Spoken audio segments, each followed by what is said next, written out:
কে এই হরিদাস, কেন তিনি এই মর্তধামে এলেন, কি অপরাধ ছিল তার, এবং মর্তধামে এসে তিনি কি করলেন, সেই কথাই আমরা শুনব। সৃষ্টিকর্তা ব্রহ্মা যিনি সৃষ্টি করেছেন, সেই ব্রহ্মার মনে বড় ইচ্ছা হলো কৃষ্ণকে দর্শন করব। তা কৃষ্ণ কোথায় থাকে না, কৃষ্ণ থাকে গোলক বৃন্দাবন। এই গোলক বৃন্দাবনে সবাই যাওয়ার অনুমতি নেই, একমাত্র তারাই যেতে পারবে যারা রাধা চরণ আশ্রয় করেছে। স্বর্গে সবাই যেতে পারে, কিন্তু গোলকে সবাই যেতে পারে। তা যেহেতু ব্রহ্মা রাধা চরণ আশ্রয় করেনি, তাই ব্রহ্মার কিন্তু গোলক বৃন্দাবনে যাওয়া অধিকার নেই। তার মনে বড় ইচ্ছা, কৃষ্ণ যখন নররূপে লীলা করতে আসে তখন একবার অন্তত তাকে দর্শন করবে। তাহলে তার এই ইচ্ছাটা পূর্ণ করবে কে? দেবর্ষি নারদ। এই দেবর্ষি নারদ হলেন ব্রহ্মার মানস পুত্র। তা নারদ মানস পুত্র কেমন ভাবে হলেন, এটা জানতে গেলে আমাদের কিছু ভাগবতীয় তত্ত্ব কথা আলোচনা করতে হবে। এক মা ছিলেন, যে মায়ের নাম ছিল সৌবানী, বিধবা মা। লোমশ মুনির আশ্রমে এই মা থাকতেন। লোমশ মুনি, যার গায়ে বড় বড় লোম ছিল, এক একটা লোমের আয়ু 12 বছর করে। তাহলে তার গায়ে যত লোম, সবটাকে নিয়ে যদি 12 দিয়ে গুণ করা হয়, দেখা যাচ্ছে এক কল্প পেরিয়ে যাবে তার আয়ু।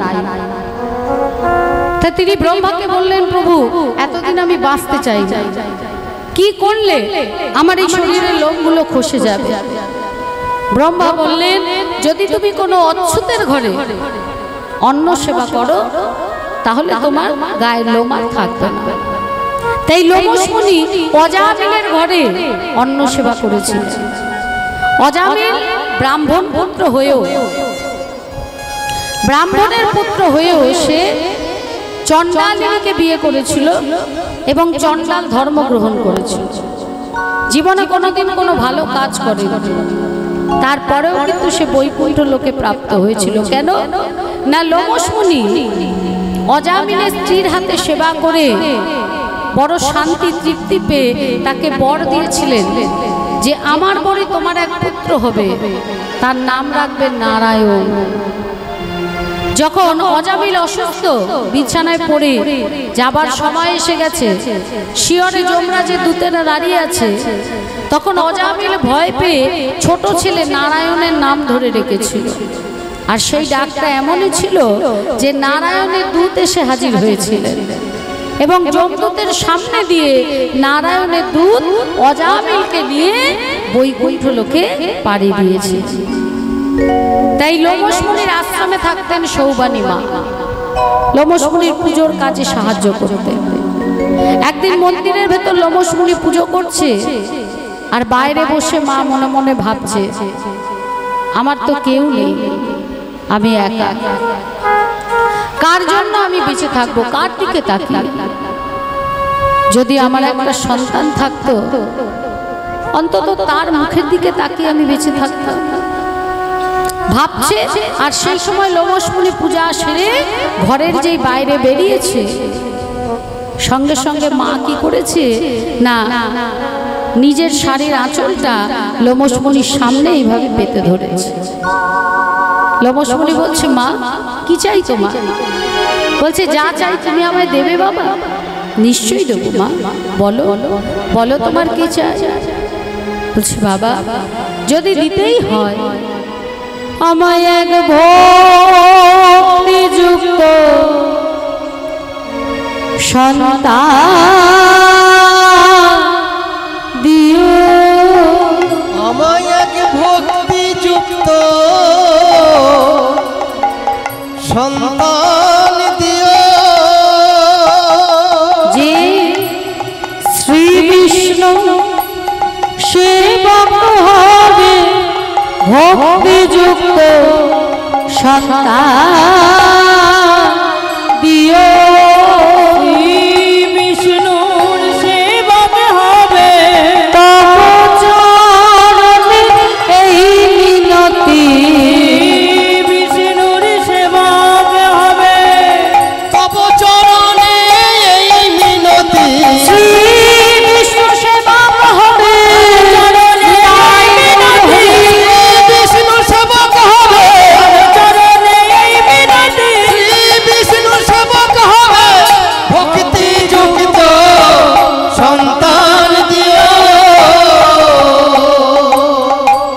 লমস মুনি বললেন তথাস্তু। মায়ের আঁচলে তুলসী পত্র দিয়ে বললেন, এই তুলসী সেবন করার 3 দিনের মধ্যে তুমি গর্ভবতী হবে। মা বড় ভক্তি ভরে সেই তুলসী পত্র সেবা করল এবং মা হলেন গর্ভবতী। 10 মাস 10 দিন পূর্ণ হলো না, মা এক ফুটফুটে ছেলের জন্ম দিলেন। দুঃখিনী মায়ের সন্তান, তাই তার নাম রাখলেন দুঃখী। দুঃখী যত ধীরে ধীরে বড় হতে থাকলো, দুঃখীও মায়ের সঙ্গে লোমস মুনির পুজোর কাজে সহযোগিতা করত, সবকিছু গুছিয়ে দিত। ব্রহ্মার 4 ছেলে যখন লোমস মুনির আশ্রমে এলো, তখন ছোট্ট দুঃখীর ওপর দায়িত্ব পড়ল তাদের দেখাশোনা করার। তাদের জন্য স্নানের জল ভরে দেয়, তাদের জন্য গাছ থেকে ফল পেড়ে এনে দেয়, ফুল তুলে দেয়, তুলসী চয়ন করে ধুয়ে দেয়, চন্দন ঘষে দেয়। ছোট তো, তারা যখন ধ্যান করে তখন দুঃখীও তাদের সঙ্গে বসে ধ্যান করে। এইভাবে অনেকগুলো দিন অতিবাহিত হয়ে যাওয়ার পর একদিন যখন সেই মুনিবরেরা চলে যাচ্ছে, হঠাৎ দুঃখী এসে আশ্রমে দেখছে আশ্রম ফাঁকা, কোনো মুনি নেই। দুঃখী চিৎকার করে ছুটে চলেছে, মুনিবর!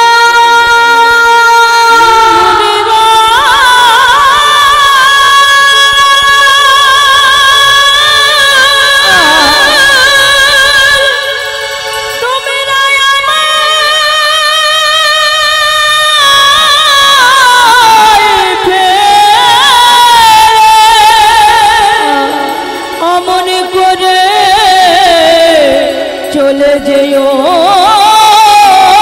না মুনিবা,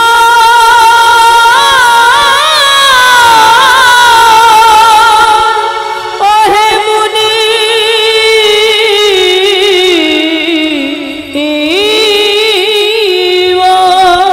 দাঁড়াও মুনিবর, দাঁড়াও, আমিও যাবো তোমাদের সাথে, দাঁড়াও। এক মুনিবর বলে উঠলে, তুই যাবি কি রে দুঃখী? তুই ছাড়া কেউ নেই, যা ফিরে যা, মায়ের কাছে ফিরে যা। তুই এখন আমাদের সাথে যেতে পারবি না। এখন যেতে পারবো না, তাহলে পরে যেতে পারবো তো, কিন্তু ততক্ষণ তোমরা আমার জন্য অপেক্ষা করবে তো? এক মুনিবর বলল, নিশ্চয়ই অপেক্ষা করব। আর যেই বলেছে অপেক্ষা করব, সঙ্গে সঙ্গে দুঃখী বলছে, আচ্ছা মুনিবর, আমি কবে যেতে পারবো? এক মুনিবর বলে উঠল, শোন দুঃখী, যেই দিন তোর মা মারা যাবে সেই দিন তুই আমাদের কাছে আসতে পারবি। ঠিক আছে মুনিবর, আমার জন্য অপেক্ষা করো। কিন্তু ফিরে এলো দুঃখী, মায়ের কোলে বসে সেবা করে মায়ের হাতটা নিয়ে নিজের মাথায় রেখে বলছে, মা আমাকে কথা দাও, এখন আমি ধ্যানে বসবো, যতক্ষণ না আমি নিজে থেকে উঠবো তুমি আমায় ডাকবে না, কথা দাও। মা ভেবেছে বাবা ছোট্ট ছেলের খেয়া, তাই মাথায় হাত দিয়ে বলছে, বেশ আমি তোকে কথা দিলাম, যতক্ষণ না তুই নিজে থেকে উঠবি আমি তোকে ডাকবো না।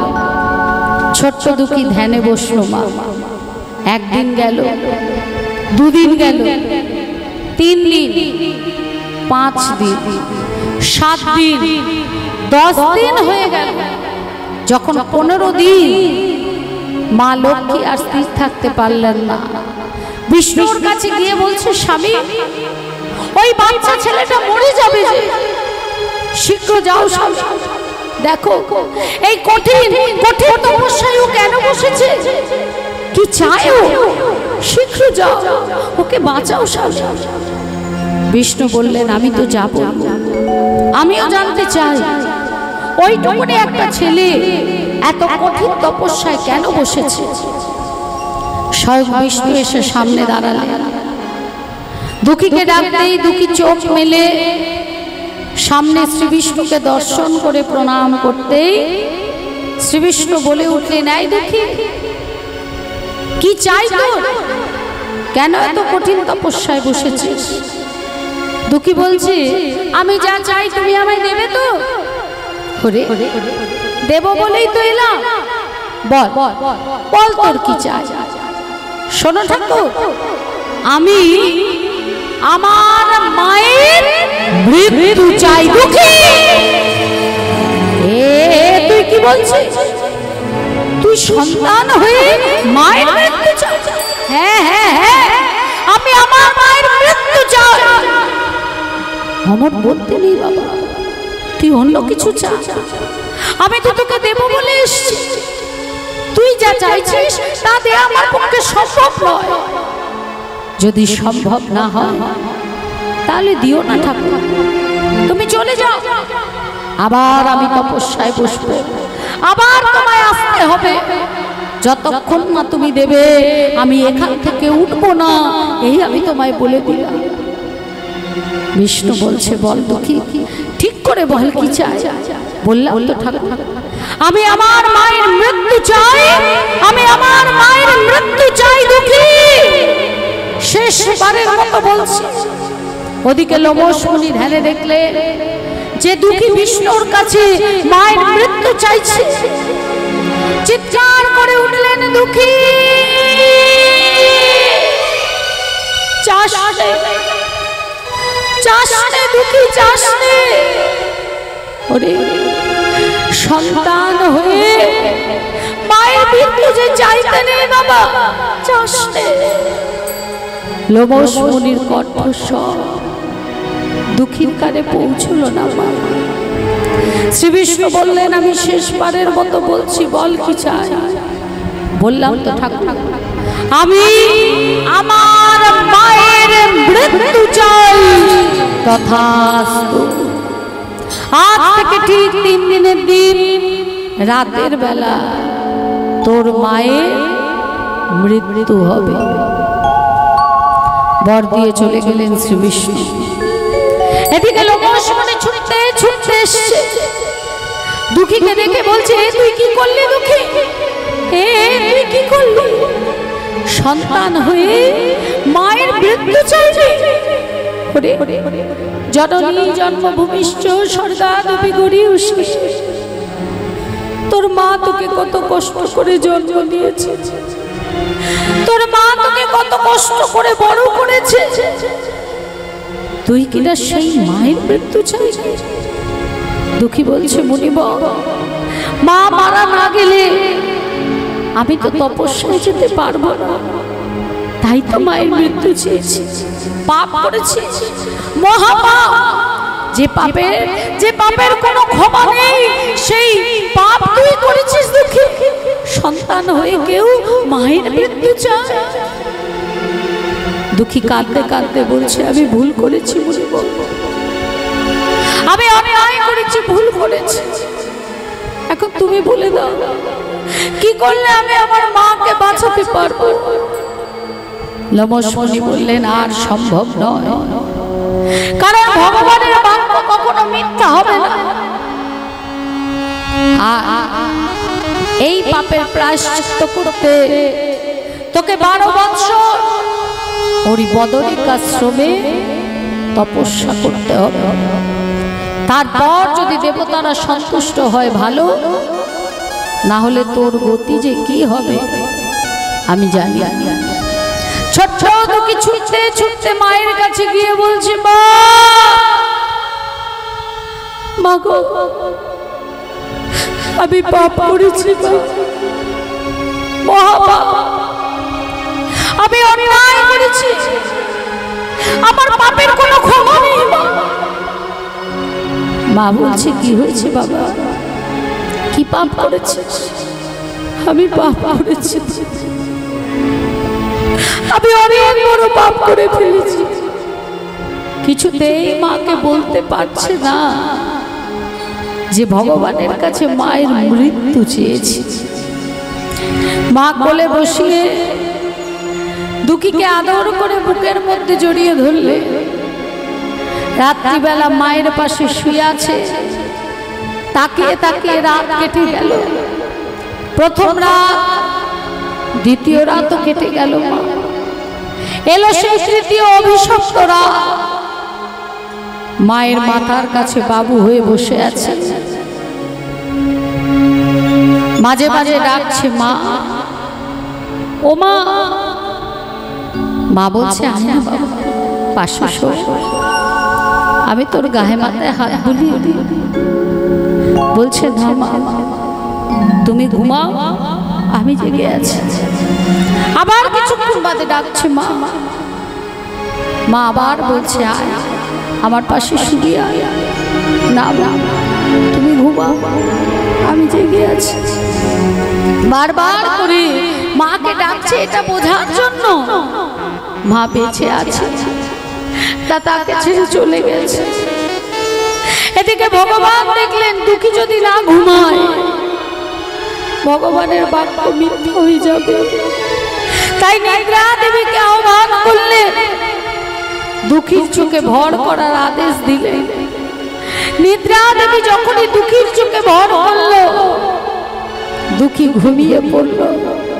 আর সেই সুযোগে একটা বিষধর সাপ এসে দুঃখীকে ছোবল মারতে, দুঃখী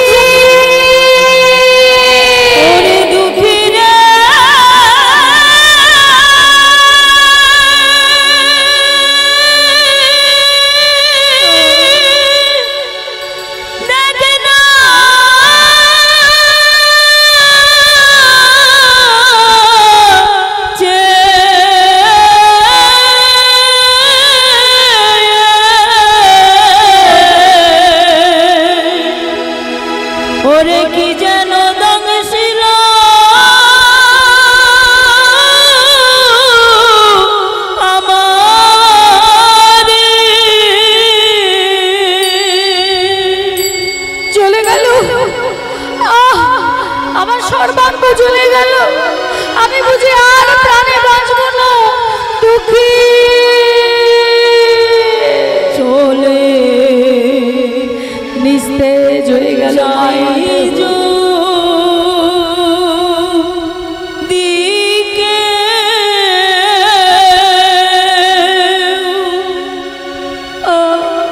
এই বাঁধন ছিঁড়ে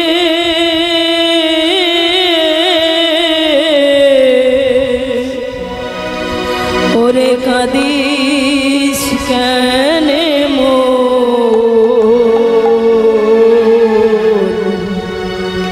ভাঙা গড়া এ সংসারে আছে সর্বক্ষণ। চলে যাই যদি কে বাঁধন ছিঁড়ে, ওরে কাঁদিস কেন ভাঙা গড়ার সংসারে আছে সর্বক্ষণ। ভাঙা গড়া এ সংসারে আছে সর্বক্ষণ। চলে যাই যদি কে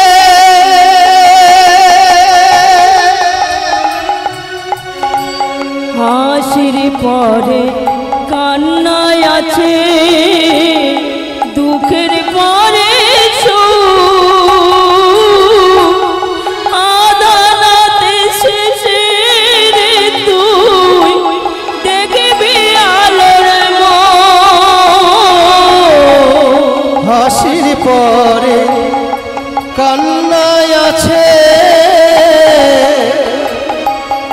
দুঃখের পরে আধারাতের শেষে তুই দেখবি আলোর ওরে যাই না বলা কারোর কাছে, যাই না বলা কারোর কাছে, ভাগ্যের লিখন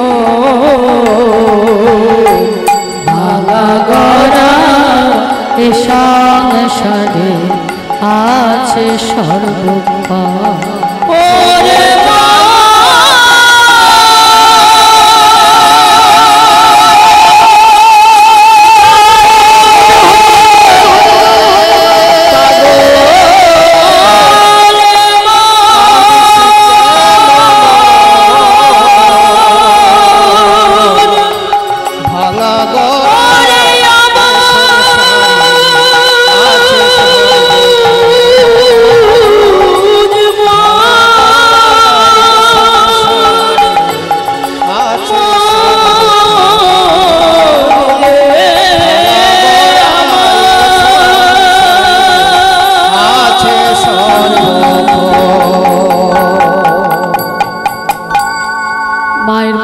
উপর পড়ে কাঁদছে আর বলছে,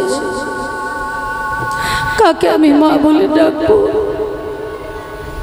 কে আমায় খাইয়ে দেবে? কে আমার বুকের মধ্যে জড়িয়ে ধরে ঘুম পাড়িয়ে দেবে? ফিরে এসো মা, ফিরে এসো। হরি বল, হরি বল। লবস মুনি এলেন ওই স্থানে। তোকে গিয়ে বলছে, মুনি মা নেই, মুনি মা আমায় ছেড়ে চলে গেছে। মুনি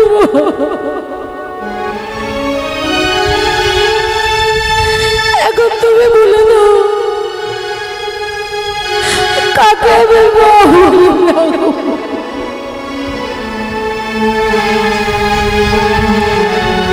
মুনিবার বললে, যা হয় ভালোর জন্য হয়, মায়ের শেষকৃত্য সম্পন্ন করো। মায়ের শেষকৃত্য সম্পন্ন করা হলো। যে কয়দিন অসুচাদি ব্রত, সেই ব্রত পালন করার পর দুঃখী চলে গেল বদরিকাশ্রম। 12 বৎসর তপস্যা করলো মা। 12 বৎসর পরে সকল দেবতারা এলো দুঃখীকে দেখতে। আজ আর দুঃখী ছোট নেই, বড় বড় চুল, বড় বড় দাড়ি, বড় বড় লোক। সবার প্রথম এলেন ব্রহ্মা। দুঃখীকে দেখে বললে, আজ থেকে তুই হলি আমার মানস পুত্র, তোর নাম দিলাম নারদ। তোর বদনে কোনোদিন নাম বন্ধ থাকবে না। পবনদেব দিলেন ঢেকি, মা সরস্বতী দিলেন বীণা। বললেন, ঢেকির পিঠে চেপে বীণা যন্ত্রে তুমি সারাক্ষণ নাম করো। সেই দেবর্ষি নারদ, ব্রহ্মা পুত্র। ব্রহ্মা যখন দেবর্ষিকে বললেন যে কৃষ্ণ কখন মরতে আসে আমি যদি জানতে পারি, তাহলে আমি একবার আমার আরাধ্য দেবতাকে দর্শন করব। দেবর্ষি বললেন, পিতা, আমার এক শিষ্য আছে যার নাম হলো বেদব্যাস। আমি তাকে জিজ্ঞাসা করে আমি জানাবো, সে জানে কৃষ্ণ কখন আসে। বেদব্যাসকে জিজ্ঞাসা করার পর ব্রহ্মাকে বলছে, কৃষ্ণ কখন আসে মর্তধাম? আমাদের যেমন 12 ঘন্টা দিন, 12 ঘন্টা রাত। শীতকালে রাতটা বড়, দিনটা ছোট। আবার গরমকালে দিনটা বড়, রাতটা ছোট হয়, তাই না? তেমনি ব্রহ্মা 14 মন্বন্তরে একদিন রাত হয়। এই 14 মন্বন্তর 71 বার করে ঘুরে। 71 বার সত্যযুগ, 71 বার ত্রেতা যুগ, 71 বার দাপর যুগ, 71 বার কলিযুগ। বলছে দাপর যুগে, এই 71 বারের দাপর যুগে 24তম অধ্যায়ের শেষের 200তম বছরে কৃষ্ণ আসবে এই মর্তে নররূপে লীলা করতে। যখনই বলেছে ব্যাস, ব্রহ্মার আনন্দের সীমা নেই, তার আরাধ্য দেবতাকে দেখবে। এবার কৃষ্ণচন্দ্র যখন বৃন্দাবনের মাঝে লীলা করছে, ব্রহ্মা এলেন কৃষ্ণকে দর্শন করতে। সে তো রাখাল বালকদের সাথে খেলছে। তাই দেখে ব্রহ্মা বিরক্ত হয়ে উঠল, না না না, এই ছোট ছেলেটা আমার আরাধ্য দেবতা হতে পারে না। এ তো রাখাল বালকদের সাথে খেলছে, রাখাল বলি কিছু না। এবার আপনারাই বলুন মা, কৃষ্ণকে দেখা কি অত সোজা? যদি তাই হতো, যে কৃষ্ণকে রাধারানী দেখেছে, কংসও কিন্তু সেই কৃষ্ণকে দেখতে পেত। যেখানে কংসের কারাগারেই কৃষ্ণ জন্ম নিয়েছে, কিন্তু কংস দেখতে পায়নি। কেন দেখতে পায়নি? কৃষ্ণকে তারাই দেখতে পাবে যাদের রাধারানী দেখার অধিকার। তাই ব্রহ্মা দাঁড়িয়ে দাঁড়িয়ে দেখছে আর মনে মনে ভাবছে, এই ছোট্ট ছেলেটা নিশ্চয়ই কোনো জাদুকর। জাদুকর না হলে এই রকম করে? হ্যাঁ, কাঁধে চাপছে, কাঁধে চাপাচ্ছে, রাখাল বালকদের এঁঠো খাবার নিয়ে খাচ্ছে, আবার রাখাল বালকরা ওর এঁঠো খাবার নিয়ে খাচ্ছে। এই অন্তত আমার ভগবান হতে পারে না। যদি আমার আরাধ্য দেবতা হয়ে থাকে তাহলে আমার পরীক্ষায় উত্তীর্ণ হতে হবে। আজ আমি তোমাকে পরীক্ষা করব। তুমি যদি আমার আরাধ্য দেবতা হও, আমি সৃষ্টিকর্তা ব্রহ্মা, আমি যেমন সৃষ্টি করতে পারি তুমিও সৃষ্টি করতে পারবে। এই বলে ব্রহ্মা কি করলো, ধেনুবৎস আর রাখাল বালককে নিয়ে গিয়ে গিরি গোবর্ধন পর্বতের গহ্বরে লুকিয়ে রাখল। চলে গেল। 1 বছর বাদে আসে। এদিকে প্রাণ গোবিন্দই আমার মনে মনে ভাবছে, আমার সখাগণ ধেনুবৎস সব কোথায় গেল? তিনি অন্তরে জানতে পারলেন যে ব্রহ্মার সখাগণ ধেনুবৎসকে হরণ করে ওই গিরি গোবর্ধন পর্বতের গহ্বরে লুকিয়ে রেখেছে। বললেন, ব্রহ্মা তোমার এত দুস্পর্ধা, বেশ তুমিও দেখো আমি কি করতে পারি। 1 বছর বাদে আমি তোমায় উচিত শিক্ষা দেব। আজ ভগবানের অঙ্গ থেকে নবলক্ষ ধেনুর আবির্ভাব ঘটালেন। ভগবানের অঙ্গ থেকে 24 জন সখার আবির্ভাব ঘটালেন। প্রত্যেককে তার মায়ের কোলে ফিরিয়ে দিলেন। কেন? কারণ কৃষ্ণ যখন জন্ম নিল দৈবকী উদরে, মথুরাতে দেবগণ পুষ্প বৃষ্টি করে।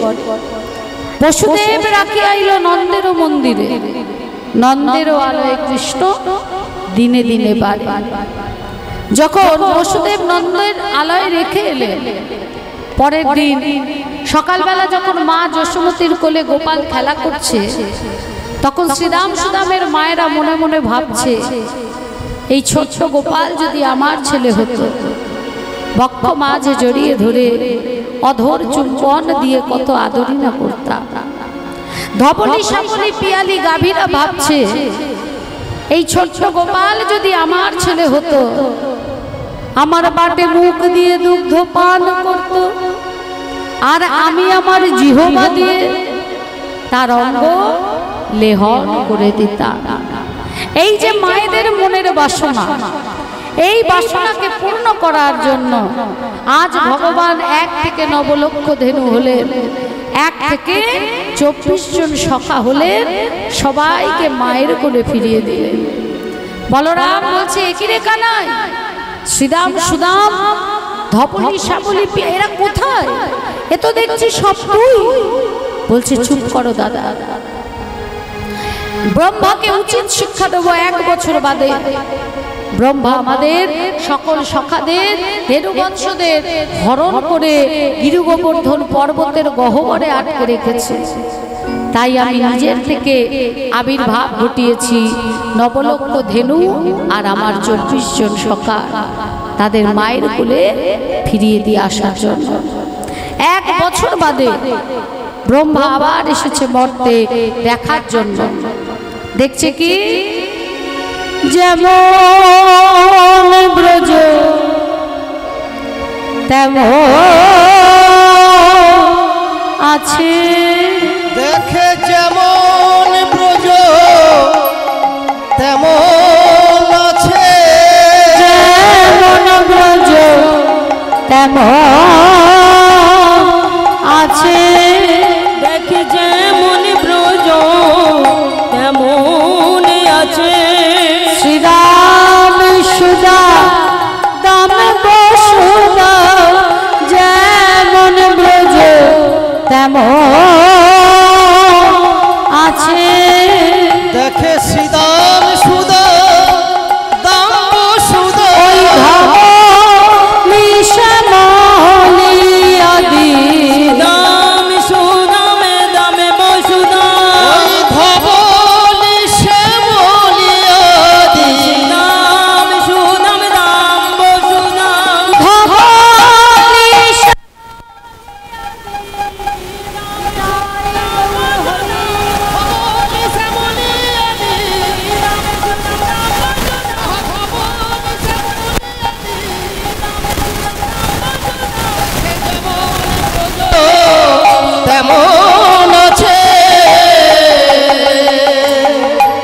চমকে উঠলো, একই আমি যে ওদের আটকে রেখেছিলাম গিরি গোবর্ধন পর্বতে, দৌড়ে গেছে, গিয়ে দেখছে যেভাবে আটকে রেখেছিল ধেনুবৎস সখাগণ সকলকে ঘুম পাড়িয়ে দিয়েছিল, সবাই ঘুমিয়েই আছে। আবার দৌড়ে এসে দেখছে কি যে চারিদিকে কৃষ্ণ আর মাঝখানে চতুর্ভুজ নারায়ণ হয়ে ত্রিভঙ্গ বঙ্কিম ঠামে দাঁড়িয়ে আছে। বলছে তাহলে তুমি আমার আরাধ্য রতন, তুমি আমার আরাধ্য রতন, আমি তোমায় চিনতে না পেরে আমি ভুল করেছি, আমাকে তুমি ক্ষমা করে দাও। বলছে ক্ষমা? তোমাকে আমি ক্ষমা করব? তুমি আমার নিত্য লীলায় আঘাত ঘটিয়েছো, তুমি আমায় করেছো অবজ্ঞা, তুমি আমায় করেছো পরীক্ষা, তাই দিলাম তোমায় অভিশাপ, ওই মর্তধামে গিয়ে সামান্য মনুষ্যের ন্যায় তুমি জীবন কাটাও। বলে প্রভু তুমি বলো, কে তোমায় চিনিতে পারে, তুমি না চেনালে পরে। বলো কে তোমায় চিনিতে পারে, তুমি না চেনালে পরে। বলো কে তোমায় চিনিতে পারে, তুমি না চেনালে পরে। আর কে তোমায় চিনিতে পারে, তুমি না চেনালে পরে। আমার অন্তরে বাহিরে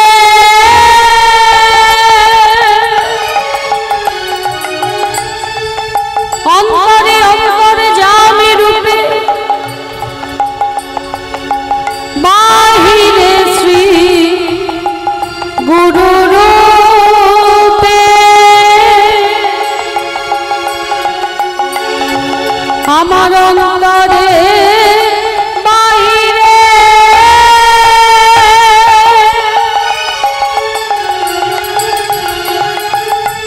বিরাজিছ তুমি, আমি দেখেও না দেখি তোমারে। কে তোমায় চিনিতে পারে, বলো কে তোমায় চিনিতে পারে, তুমি না চেনালে পরে। কে তোমায় চিনিতে পারে, তুমি না চেনালে পরে। হে কৃষ্ণ করুণা সিন্ধু দীনবন্ধু জগৎপতে, গোপেশ গোপিকাকান্ত রাধাকান্ত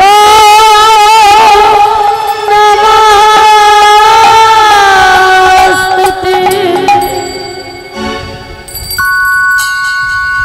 ভগবান বললেন যে পাপ তুমি করেছো তার প্রায়শ্চিত্ত তোমাকে পেতে হবে। গরু চুরি করেছো তুমি, আমার সখাদের কষ্ট দিয়েছো, তাই গরু চুরির অপরাধে যেতে হবে তোমায় যবনের ঘরে। যমুনের ঘরে নাম হবে তোমার হরি নাম।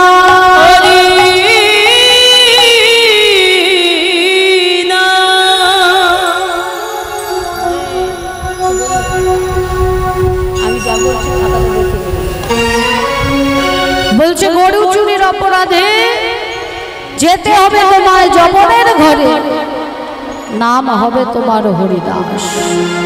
কখন তোমার হরিদাস নাম হবে, কখন নাম হবে? বলছে আমার আগে তুমি আসবে এবং আমার আগে আসার পরে তুমি হরি নামকে প্রচার করবে, আর যখন তুমি নাম প্রচার করবে তখন তুমি হবে হরির দাস। চরণ ধরিয়ে ধরে বলছে প্রভু অপরাধ যখন আমি করেছি যাব আমি ওই যবনের ঘরে। যমুনের ঘরে জন্ম নেব জনমের ঘরে, কিন্তু দেখো যেন তোমার চরণ ছাড়া না হোক, যেন তোমার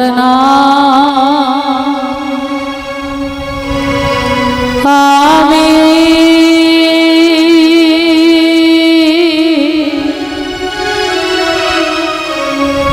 নামে আমি ভুলি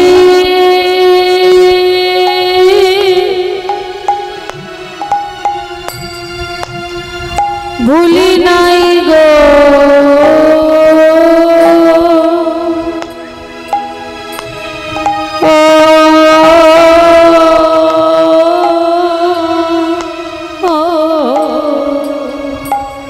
প্রভু হে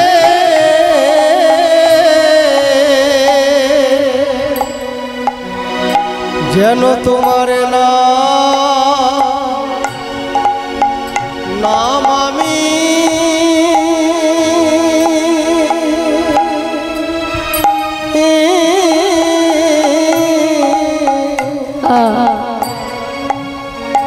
নাম আমি ভুলি ভুলি না গো।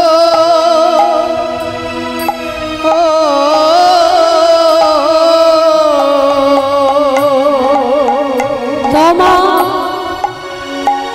চরণ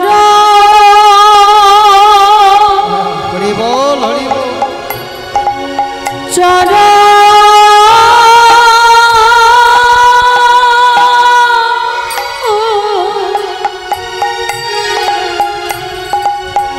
তোমার চরণের পাশে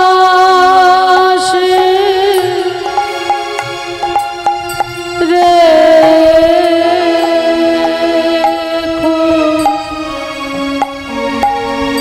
প্রভু গো।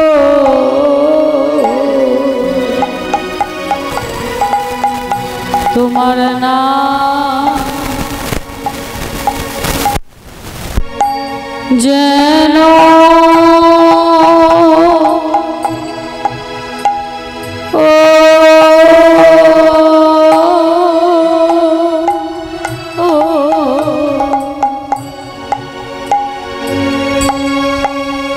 আমি ভুলি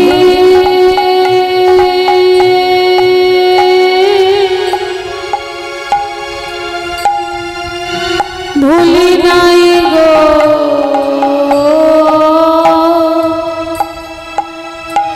ও ও তোমার ওই চরণে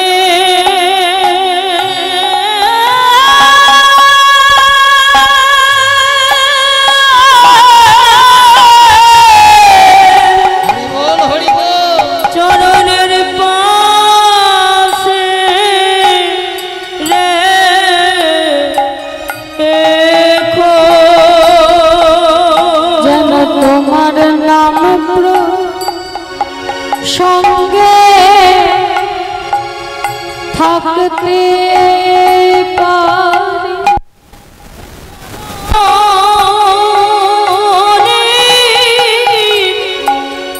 পাশে রেখো চরণ ছাড়া করোনা গো।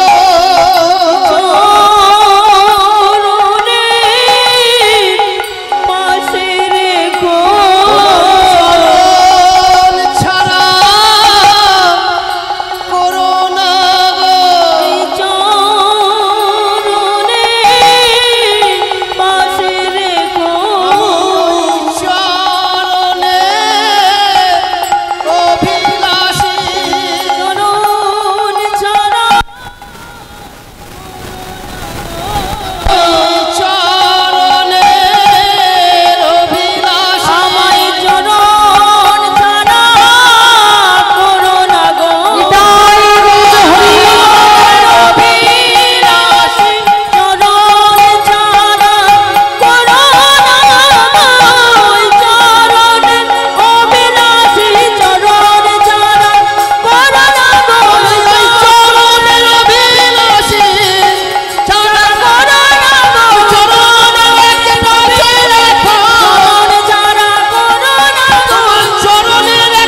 ভগবান বললেন বেশ, আমি আসার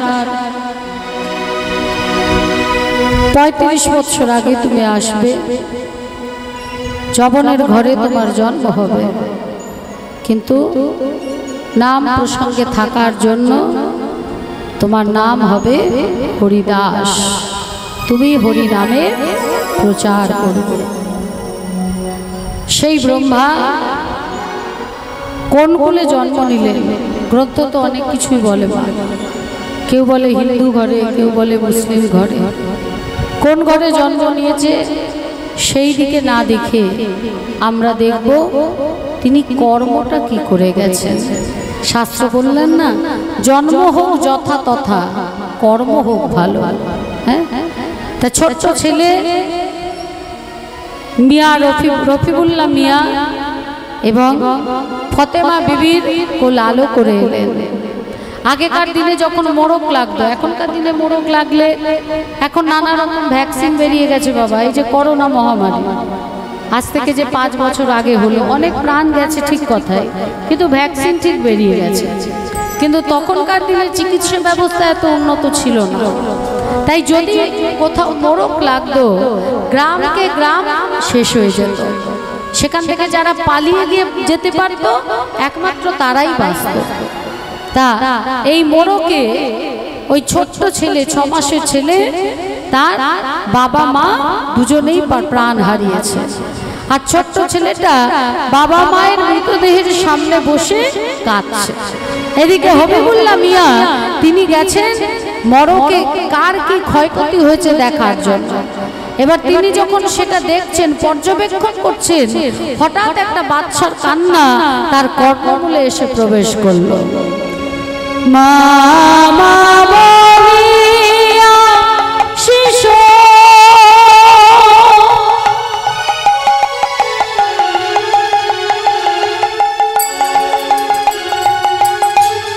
কাঁদিতে লাগিল।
শিশুটিকে কোলে তুলে নিয়েছে, দেখছে তার মা বাবা ইন্তেকালের মুখে চলে গেছে। চিৎকার করে বলছে, আর কেউ কে আছো? এই বাচ্চাটাকে কি কেউ চেনো? কেউ আছো? কে সাড়া দেবে? মরকে সব প্রাণ হারিয়ে বসে আছে। বাচ্চাটাকে কোলে নিয়ে বলছে, ইয়া আল্লাহ, ইয়া খুদা, এই ছেলেটা নিশ্চয়ই তোমার ইবাদত করবে, নিশ্চয়ই তোমার খিদমত করবে, না হলে সবাই ইন্তেকালের মুখে চলে গেল, শুধুমাত্র এই ছোট্ট ছেলেটার প্রাণ তুমি বকশিশ দিলে। ছোট্ট ছেলেটাকে বুকে করে নিয়ে এলেন ঘরে। হাবিবুল্লাহ মিয়ার স্ত্রী ফতেমা বিবি, তার কোনো সন্তানাদি ছিল না, বহু মসজিদ, বহু মাজার, বহু জায়গায় গেছে, কিন্তু তার সন্তান হয়। তাই এই সন্তানটাকে নিয়ে এসে ফাতেমা বিবির হাতে তুলে দিতেই ফাতেমা বিবি বলে উঠলেন, এ কি, আমার সন্তান নেই, আমি কষ্ট পাই, এ কথা ঠিক, কিন্তু তাই বলে কি তোমায় কখনো বলেছি যে কোনো মায়ের কোল খালি করে তুমি তার সন্তানকে নিয়ে এসো? কোন মায়ের কোল খালি করে তুমি এই সন্তানকে আমার কাছে নিয়ে এলে বলো? বলতে পারো কোন মায়ের কোল তুমি খালি করলে?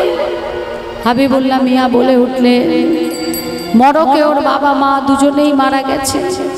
বাচ্চাটা বাবা মায়ের মৃতদেহের কাছে বসে কাঁদছিল, সেই কারণে আমি ওকে নিয়ে এলাম। তুমি তো কত জায়গায় গেছো, কত দোয়া করেছো, কিন্তু কোনো কাজ হয়নি। এতদিনে আল্লাহ তোমাকে কৃপা করেছে, আজকে এই বাচ্চাটা তোমাকে বকশিশ দিয়েছে, ভালো করে মানুষ করো, তোমার মনের মতো করে এই ছোট্ট ছেলেটাকে মানুষ করো। নাম কি রাখবে? বাবা মার হারিয়ে যাওয়া সন্তান, তাই আজ থেকে এর নাম হবে হারেস। ফতেমা বিবি আর হাবিবুল্লাহ মিয়া আদর ভালোবাসায় ধীরে ধীরে বড় হতে থাকে হারেস। অদ্ভুত স্বভাব তার, যেখানে সবাই মসজিদে যায়, নামাজ পড়ে, কোরআন পড়ে, সেখানে এই ছোট্ট ছেলে হারেস সারা রাত জেগে সে হিন্দু ভগবানের নাম শোনে। হ্যাঁ, সারা রাত জেগে নাম শোনে। তা একদিন এক কীর্তনিয়া গাইছে, বলছে কি, উঁচু জাত নিচু জাত বলে কিছু হয় না, বুঝেছ? সমস্ত নিয়ম আমরা তৈরি করেছি, ভগবান কোনো নিয়ম তৈরি করে। ওরে মন কি করে বরণ কুলে, মন রে কি করে বরণ কুলে, ওরে মন কি করে বরণ কুলে, মন রে কি করে বরণ কুলে। ভগবান সবাইকে তার ভক্ত বানিয়েছে বাবা। পশুকুলকেও কিন্তু ভগবান কৃপা করেছে। হ্যাঁ, এই যে হনুমান, এর কি কোনো পদবী আছে? হনুমানের কোনো পদবী আছে? কারুর কি জানা আছে হনুমানের পদবী কি? হ্যাঁ,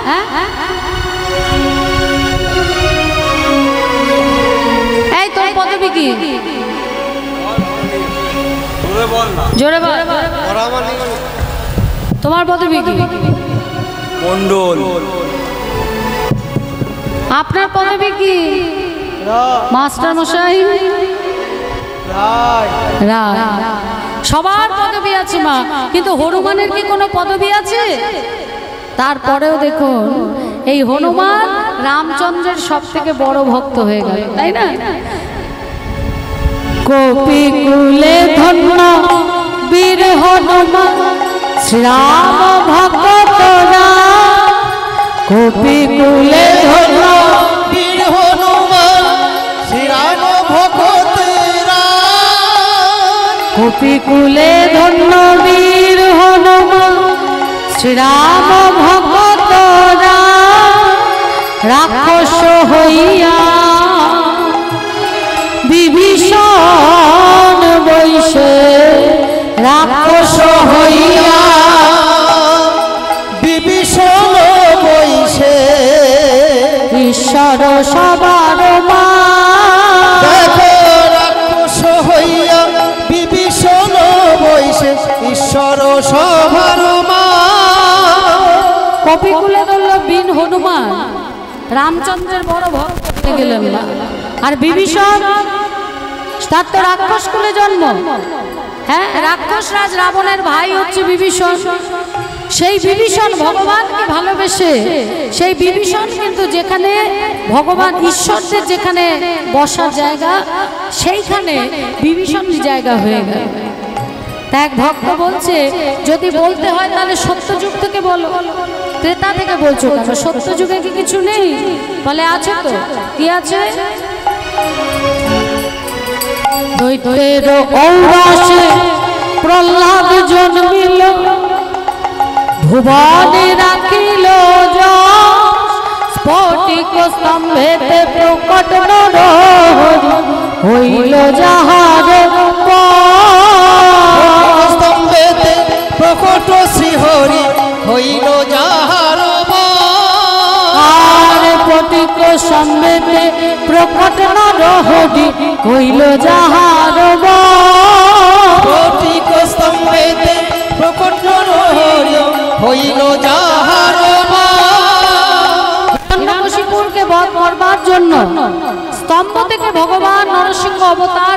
নিয়ে এসেছিলেন, হিরণ্যকশিপুরকে হত্যা করেছিলেন। হ্যাঁ, প্রহ্লাদের বাবা হিরণ্যকশিপু। আর দাপর যুগে কি করলেন? বলি দেখো না কেমন মিতালি করিল গুহক চন্ডাল বরে। দেখো না কেমন মিতালি করিল গুহক চন্ডাল বরে। দেখো না কেমন মিতালি করিল গুহক চন্ডাল বরে। দেখো না কেমন মিতালি করিল গুহক চন্ডাল বরে। রামচন্দ্র যখন বনবাসী ছিলেন, একদিনের জন্য হলেও গুহক চণ্ডালকে বন্ধু করেছিলেন। তাই বলছে দেখো না কেমন মিতালি করিল গুহক চণ্ডাল বরে। বিদুরের বল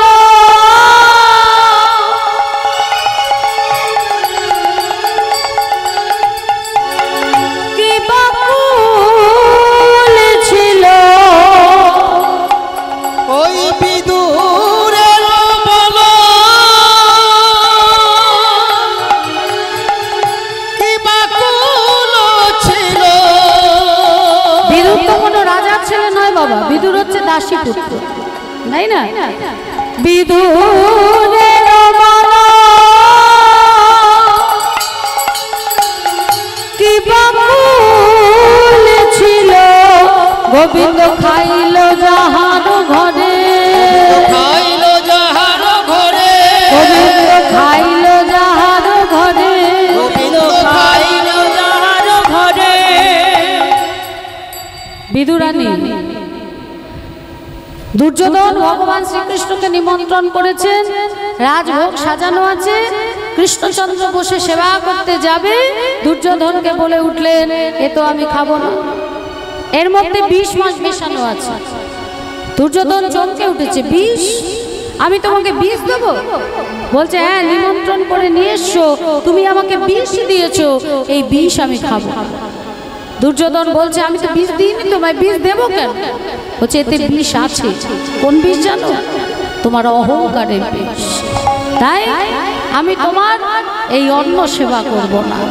সেখান থেকে বেরিয়ে তিনি দাসীপুত্র বিদুরের ঘরে গিয়ে খুদের অন্ন আর শাক সিদ্ধ সেবা করেছিলেন। গাছে কলার কাঁদি পেকেছে, বিদুর পত্নীর মনের বাসনা যে প্রথম কলাটা সে কৃষ্ণকে দেবে। এবার বিদুর পত্নী গেছে স্নানে, সেই সময় কৃষ্ণ এসেছে। ওখান থেকে চিৎকার করে বলছে কৃষ্ণ দাঁড়া, যাস রে বাবা, গাছে কলার কাঁদি পেকেছে, প্রথম কলাটা আমি তোকে দেব। কৃষ্ণকে কোলে বসিয়ে কলার খোসাটা ছাড়িয়ে মা শ্বাসটা ফেলে দিচ্ছে, আর ওই খোসাটা আমার ভগবানের বদনে সেবার জন্য তুলে দিচ্ছে। আর আমার ভগবান দেখো কেমন ভালোবাসার কাঙ্গাল, খোসাটাই সেবা করছে। একবারের জন্য বলছে না যে মা এটা শ্বাস নয়, এটা তো খোসা। আসলে ভগবান তো কলার খোসা বা শ্বাস নয় বাবা, আমার ভগবান সেবা করছে বিদুরানীর অন্তরের বাৎসল্য প্রেম টাকা। সেই জন্য ওই খোসাটা যখন দিচ্ছে তখনও বলছে না যে এটা শ্বাস নয়, এটা খোসা। বিদুরের বলা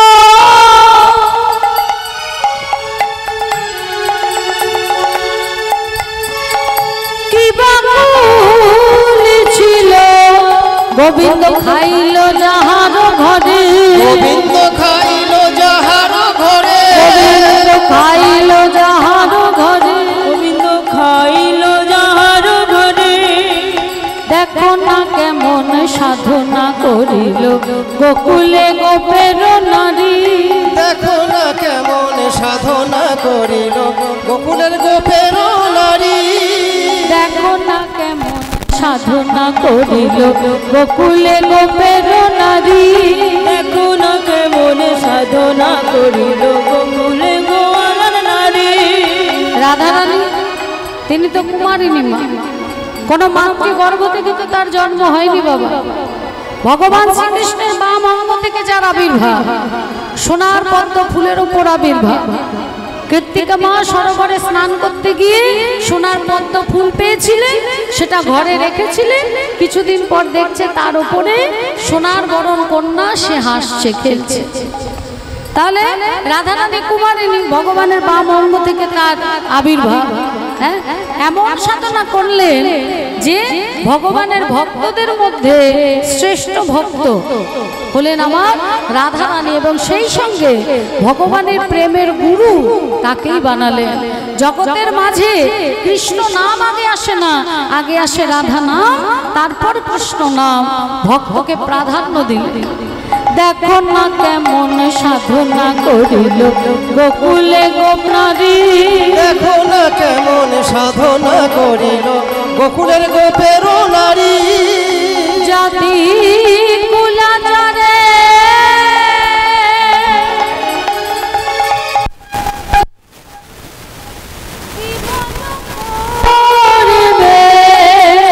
আরে জাতি কুলতরে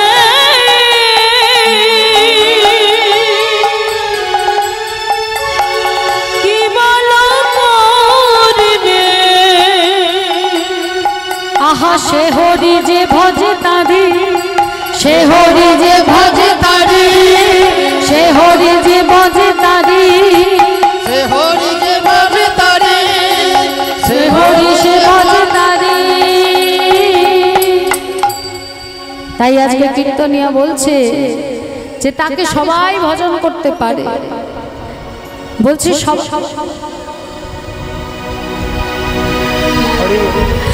বলছে সবাই তাকে ভজন করতে পারে। কৃষ্ণের ভজনে সবে অধিকারী, ভজনে সবে অধিকার, কৃষ্ণের ভজনে সবে অধিকারী, অধনে সবে অধিকারী। ফুলের বরণ কহে প্রেমানন্দে, কহে প্রেমানন্দে, যে করে গৌরব। আর কহে প্রেমানন্দে, যে করে গৌরব। নিতান্ত মূর্খ সে, আহা নিতান্ত মূর্খ সে। হারেশ বলছে, বাবা ঠাকুর আমি কি পারবো হিন্দু দেবতার ভজন করতে? বলে কেন পারবি না রে বেটা? নিশ্চয়ই পারবি। ভগবান কোনো কিছু আলাদা করেনি, ভগবানের কাছে সবাই সমান। বলছে কিন্তু তোমাদের সঙ্গে তো আমাদের মেলে না। আমরা পূর্ব দিকে মুখ, তোমরা পূর্ব দিকে মুখ করে ভগবানের নাম করো, আর উত্তর দিকে মুখ করে করো। কিন্তু আমরা তো পশ্চিম দিকে মুখ করে নামাজ করি। তোমরা বলো জল, আমরা বলি। এই কথা শুনে বাবাজি বলে উঠলেন, ওরে আমরা বলি জল, তোরা বলিস পানি, ইংরেজরা বলে ওয়াটার। তাই বলে কি তার স্বাদটা পাল্টে যায়? হ্যাঁ, না, আকারটা বদলে যায়। তাকে যে পাত্রে রাখা হয় সে সেই পাত্রের আকার ধারণ করে। হিন্দুদের গা কাটলেও লাল রক্ত, মুসলিম ভাইয়ের গা কাটলেও লাল রক্ত। তাহলে রক্তের রং যদি না বদলায় তাহলে বদলাবে কেন? তুই যদি মন থেকে চাস তাহলে অবশ্যই তুই ভজহু রে মন শ্রীনন্দে নন্দ অভয় চরণার বিন্দুরে ভজহু রে মন শ্রীনন্দে নন্দন অভয় চরণার বিন্দুরে ভজহু রে মন শ্রীনন্দের নন্দন অভয় বিন্দুরে দুর্লভ মানুষ জনম সৎসঙ্গে আর দুর্লভ মানস জনম শত সঙ্গে দুর্লভ মানুষ জনম সৎসঙ্গে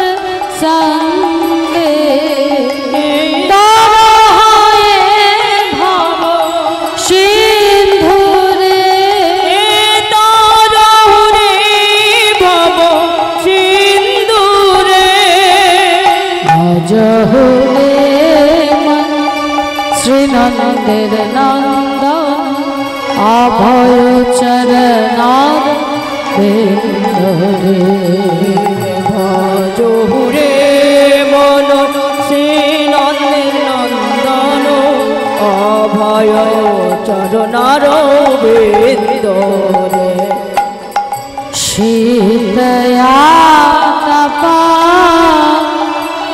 বাত বরিখন এদিন জামিনী জাগিরে শীতয়া তপা বাত বরিখন হে দিন জামিনী জাগিরে বিফলে সে বিনো কৃপণ দুর্জন বিফলে সে বিনো কৃপণ দুর্জন চপল সুখ লভ লাগিরে ভজহুরে শ্রীনন্দের নন্দন অভয় চরণার বিন্দুরে ভজহুরে শ্রীনন্দের নন্দন অভয়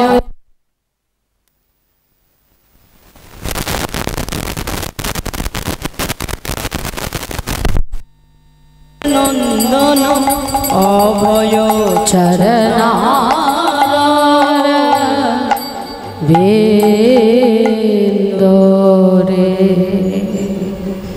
যখন মিয়াবাইরা দেখলো যে হারেশ বাবার কোলে বসে হাবিবুল্লাহ মিয়া তাকে বোঝাবার কথা তো দূর, উল্টে তার সঙ্গে বসে তার কথা শুনছে, তারা নিজেদের মধ্যে আলোচনা করলো অসম্ভব, আর ধৈর্য ধরা যাবে না, এ সহ্য হয় না, চলো আমাদের সবাইকে যেতে হবে কাজীর দরবারে। সবাই মিলে এলেন কাজীর দরবারে। সবাইকে দেখে কাজী সাহেব বলে উঠলেন, কি ব্যাপার, আজ সকল মিয়া ভাইরা একসাথে আমার দরবারে? নালিশ আছে হুজুর, একজনের নালিশ আছে। কার নালিশ আছে? আমাদের মিয়া ভাই আছে না হাবিবুল্লাহ মিয়া, তার ছেলে ওই হারেশের নামে নালিশ করতে এসেছে। কেন, কি করেছে হারেশ? কি করেছে, কি করেনি তাই বলুন হুজুর। মুসলিম ঘরে জন্ম নিয়েছি, কোথায় নামাজ পড়বি, কোথায় কোরআন পড়বি, কোথায় মসজিদে যাবি, তা না, রাত্রি জেগে জেগে হিন্দু দেবতার নাম শুনে আর সারাক্ষণ ওই নাম গেয়ে বেড়ায়। এর একটা বিহিত করতেই হবে কাজী সাহেব, না হলে আমাদের ছেলেরা নষ্ট হয়ে যায়। কাজী সাহেব সিপাহীকে বলে উঠলেন, কে আছিস, এক্ষুনি যা ওই হারেশ ওই কাফেরের কোমরে দড়ি বেঁধে টানতে টানতে ওকে নিয়ে আয় আমার দরবার। সিপাহীরা চলল, আর ওদিকে হারেশ ঘর থেকে বেরিয়ে আপন মনে কৃষ্ণ নাম করতে করতে যাচ্ছে। কৃষ্ণকে সব কৃষ্ণকে সব মধুমাখা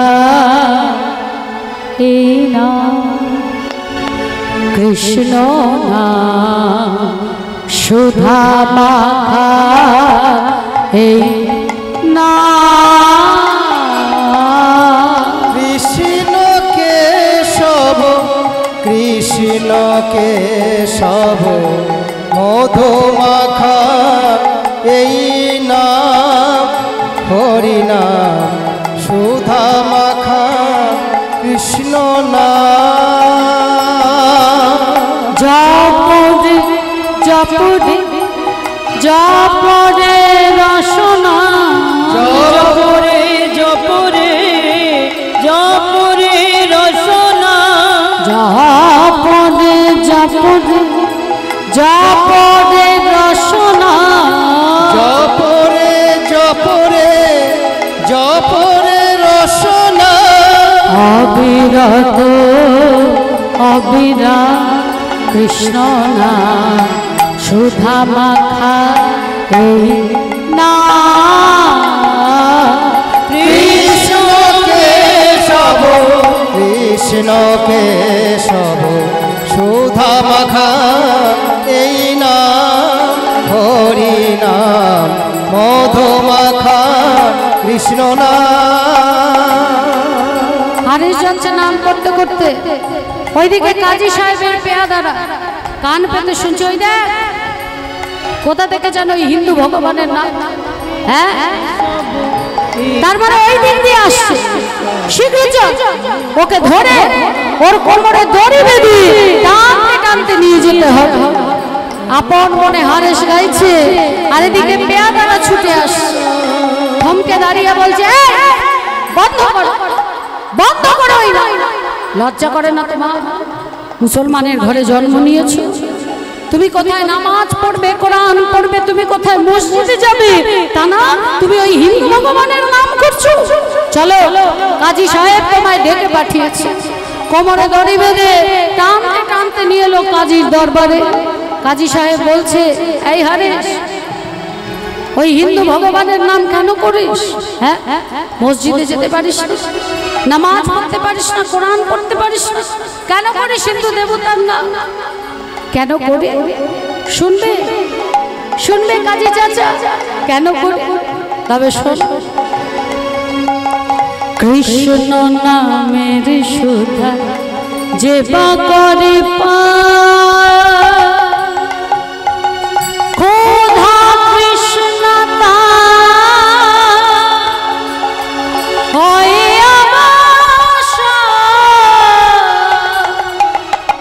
কৃষ্ণ নামে সুধা যে বা করে খুদা কৃষ্ণ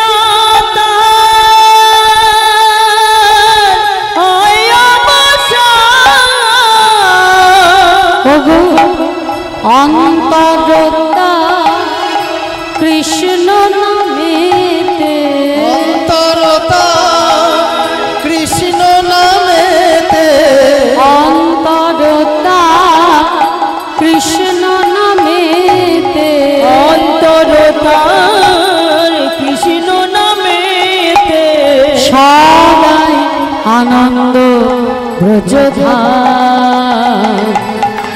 সুধা মাখা এই নাম। কৃষ্ণ কেশব কৃষ্ণ কেশব সুধা মাখা কৃষ্ণ নাম হরে নাম ধুমাখা কৃষ্ণ নাম কৃষ্ণ নাম সুধা মাখা হরে মধু মাখা কেশব কৃষ্ণ কৃষ্ণ নাম মধু মাখা হরে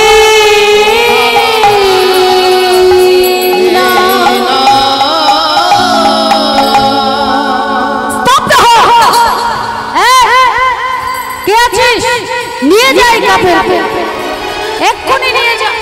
পান্ডুয়ার 22 বাজারে 22 দিন ধরে বেত্রাঘাত করবি, একটা রুটি দিবি না ক্ষুধা নিবারণের জন্য, এক ফোঁটা পানি দিবি না তৃষ্ণা নিবারণের জন্য। ছলে হোক, বলে হোক, কৌশলে হোক, এই কাফেরের মুখ থেকে ওই হিন্দু দেবতার নাম তাড়ানো যায়। যদি পারিস তো পুরস্কার পাবি, আর যদি না পারিস তাহলে তোদের আমি নিজে হাতে গর্দান নেব। টানতে টানতে নিয়ে চললো মহারেশকে। পান্ডুয়ার 22 বাজারে 22 দিন ধরে একটা গাছের সঙ্গে বেঁধে চলল ভক্তের প্রতি অত্যাচার।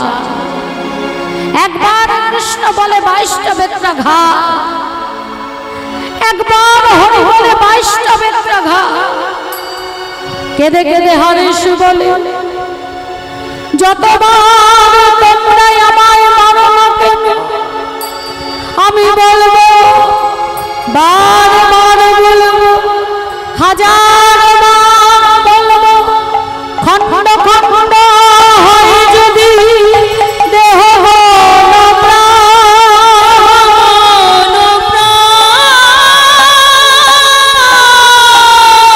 তথাপি বদনে আমি না ছাড়িব কৃষ্ণ না ছাড়িব।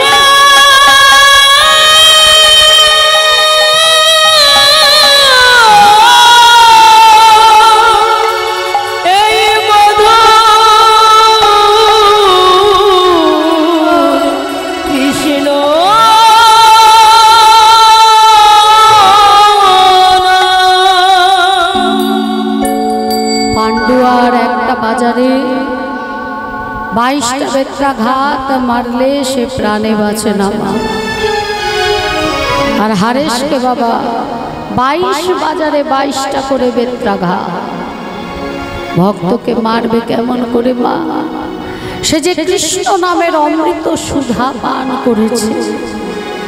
শেষে সিপাহীরা নিজেদের মধ্যে বলা বলি করছে, এ সাধারণ মানুষ হতে পারে না, এ নিশ্চয়ই কোনো পীর বা পয়গম্বর হবে, না হলে এত মার খাওয়ার পরেও কেউ কি এইভাবে বেঁচে থাকতে পারে?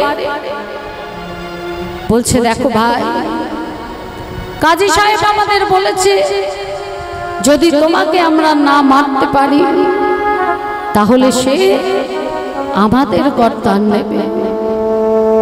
হারেশ কেঁদে কেঁদে বলছে, কৃষ্ণ নাম করেছি আমি, শাস্তি পাবে তোমরা, তাই কি কখনো হয়? তাই কি কখনো হয়? আমি যদি কিছু করে থাকি, কৃষ্ণ নাম করে ভুল করে থাকি, সেই শাস্তি আমি পাবো, তোমরা কেন শাস্তি পাবে ভাই? হরি আমার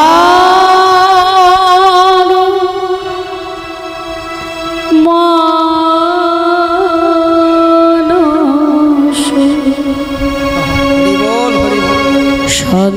সন্তাপ নাশিতে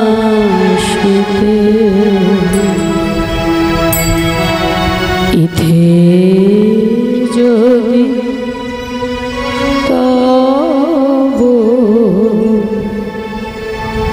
দুঃখ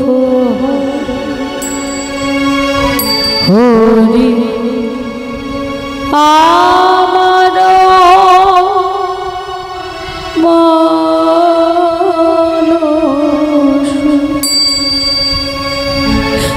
সন্তাপ নাশিতে ইথে যদি তব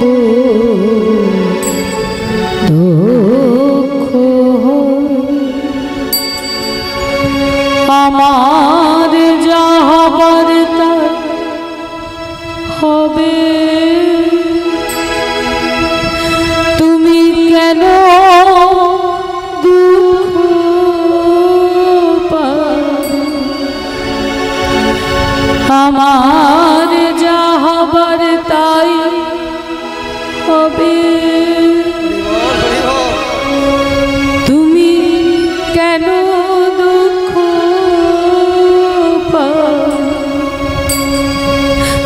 সুখে থেকো তুমি সুখ হরি আমার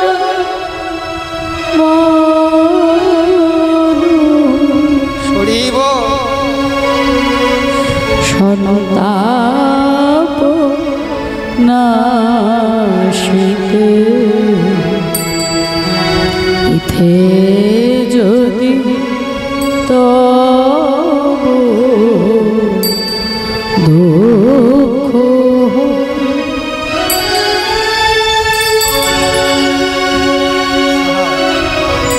আমায় ফেলে একা বন্ধুহীন দেশ কোথায় রইলে হরি কোথায় রইলে আমায় ফেলে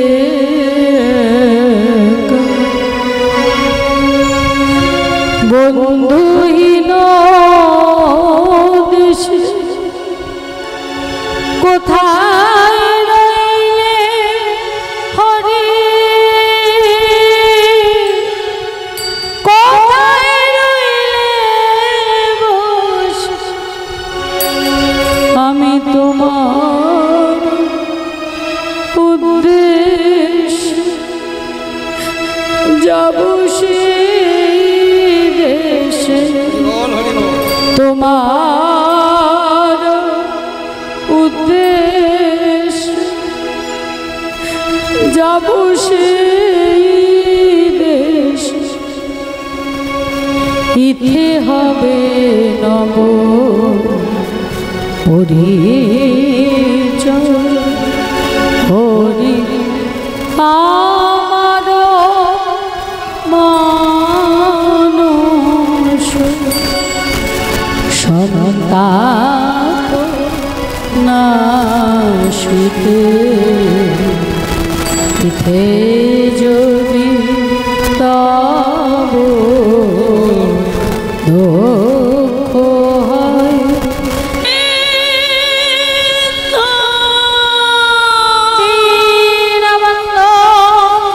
জগৎপতি গোপিকা কান্ত শ্রী শ্রী রাধা কান্ত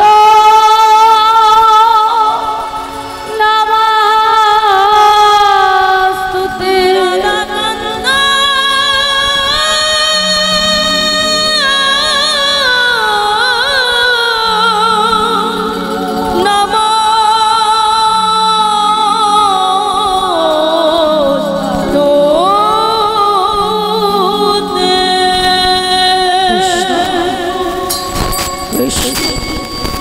কৃষ্ণ আস্তে আস্তে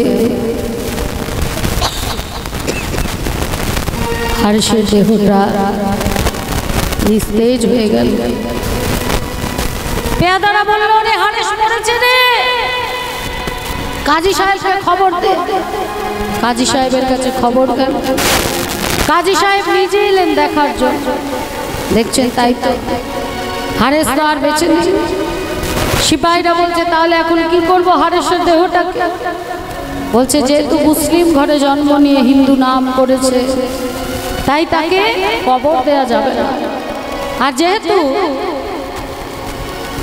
হিন্দু নাম করেছে, হিন্দু নাম করার জন্য কবর দেয়া যাবে না।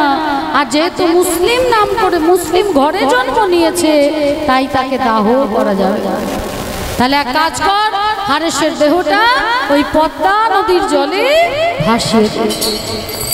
হরেশের দেহটা পদ্মার জলে ফেলে দেওয়া হলো। মা পদ্মা দেখলেন ভজন সিদ্ধ দেহ, তাই কোলে তুলে বড় যত্ন করে ভাসাতে ভাসাতে মা গঙ্গার হাতে তুলে দিলেন। গঙ্গায় ভাসতে ভাসতে আসছে। এদিকে শান্তিপুরে ঘাটে একতলা গঙ্গা জলে দাঁড়িয়ে বৈষ্ণব আচার্য অদ্বৈত প্রভু তিনি স্নান করছিলেন। হঠাৎ তার কানে ভেসে এলো কৃষ্ণ কৃষ্ণ কৃষ্ণ কৃষ্ণ কৃষ্ণ কৃষ্ণ কৃষ্ণ কৃষ্ণ কৃষ্ণ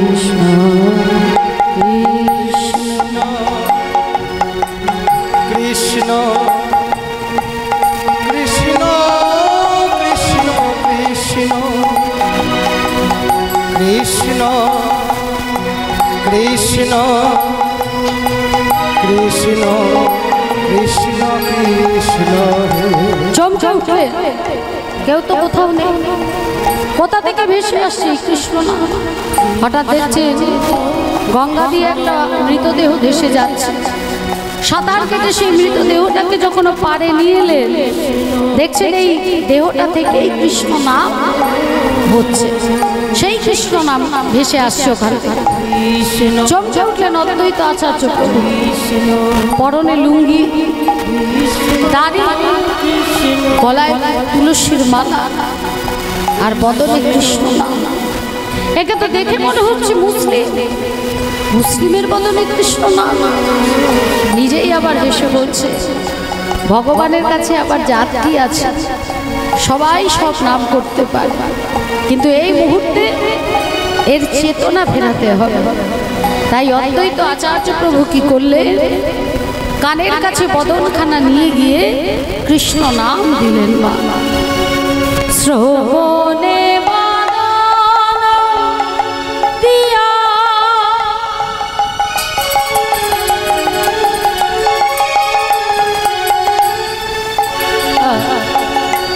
দিলেন কৃষ্ণ নাম, চেতনা পাইয়া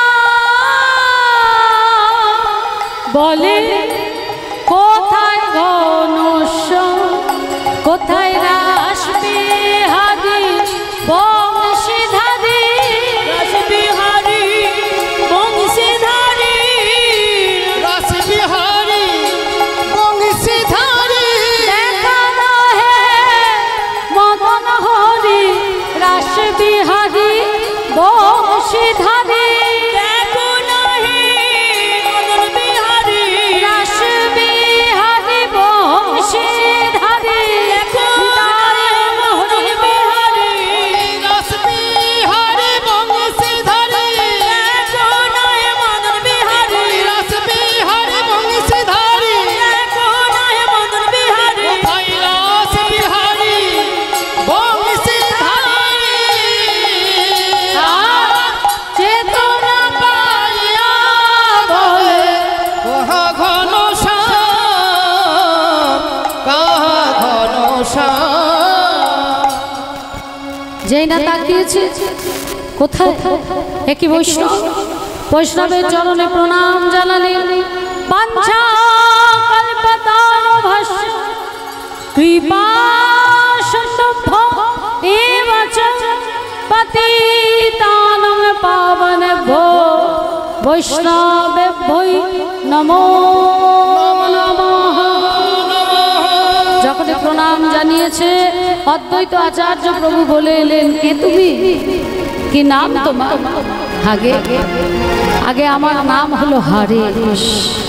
বাহ বাহ, খুব সুন্দর নাম, কিন্তু হারেশ তোমার গায়ে এত আঘাতের চিহ্ন কেন? বৈষ্ণব, আমি কৃষ্ণ নাম করেছিলাম, আর এই যে আঘাত দেখছো, এ হলো আমার কৃষ্ণ নামের অলঙ্কার। ওরা আমায় একটা রুটি দেয়নি ক্ষুধা নিবারণের জন্য, এক ফোঁটা পানি দেয়নি তৃষ্ণা নিবারণের জন্য, কিন্তু তারপরেও ওরা জয়ী হতে পারেনি। বৈষ্ণব, ওরা আমার বদন থেকে কৃষ্ণ নাম হতে পারেনি। বৈষ্ণব বললে, তুমি তোমার কৃষ্ণকে পেতে চাও? বলে কেমন করে পাবো, সে তো অনেক দূরে থাকে, তার কাছে তো যাওয়া সম্ভব নয়। বলছে দেখো, বিষয়ের কাছে যদি যেতে হয় তো আগে আশ্রয় নিতে হবে। তুমি আশ্রয় নয়, আমি তোমাকে দীক্ষা দিচ্ছি। এই নাম তারক ব্রহ্ম নাম, কৃষ্ণ নাম তুমি করো। বলছে তারক ব্রহ্ম কেন? জগতের মঙ্গলের জন্য এই নাম। এই নাম যত দূর অবধি যায় পাপ তাপ রোগ ব্যাধি বিনষ্ট হয়ে যায়। ওই নামের ভিতর কেউ প্রবেশ করতে পারে না। বলছে আপনি আমাকে শেখাবেন সেই? বলে নিশ্চয়ই শেখাবো। হরে কৃষ্ণ কৃষ্ণ কৃষ্ণ হরে হরে, হরে রাম রাম রাম হরে হরে। আহা, কি সুন্দর মালার মতো এই নাম। আজ থেকে এই নাম আমি তোমায় দিলাম। আর সেই সঙ্গে তোমার নামটা আমি একটু পরিবর্তন করে দেব। তোমার নামের মধ্যে হও থাকবে, রও থাকবে, সও থাকবে, কিন্তু একটু পরিবর্তন করে আজ থেকে আমি তোমার নাম দিলাম হরি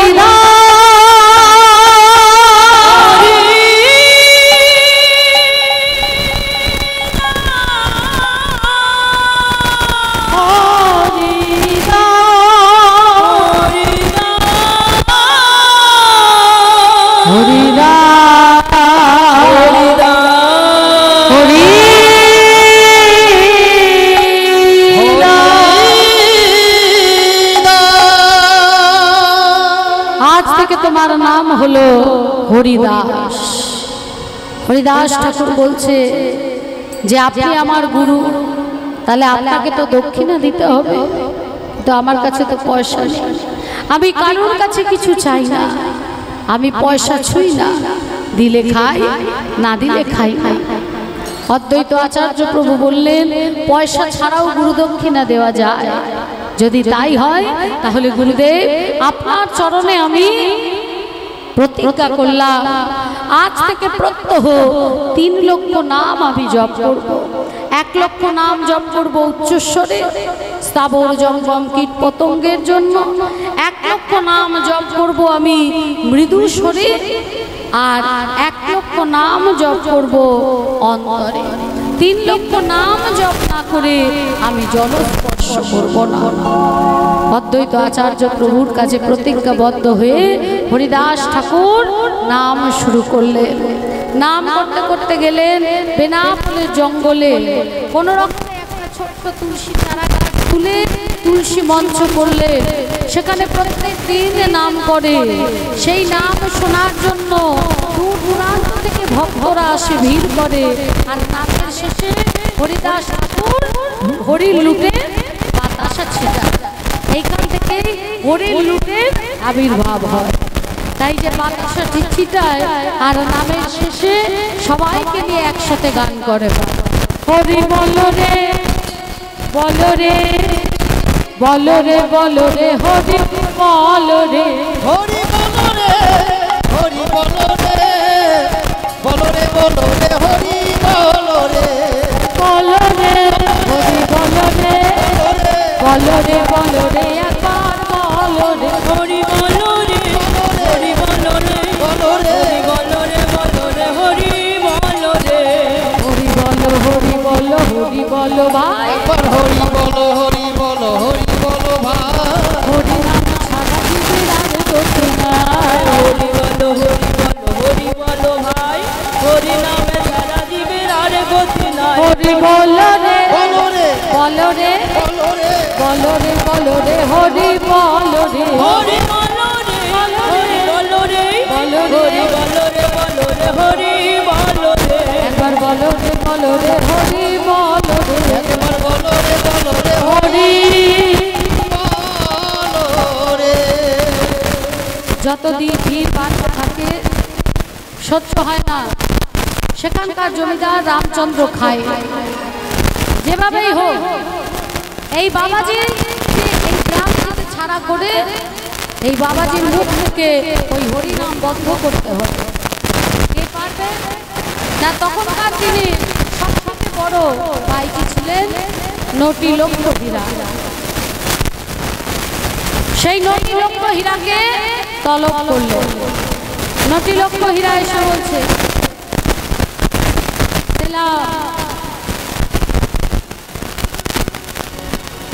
সেলাম হুজুর।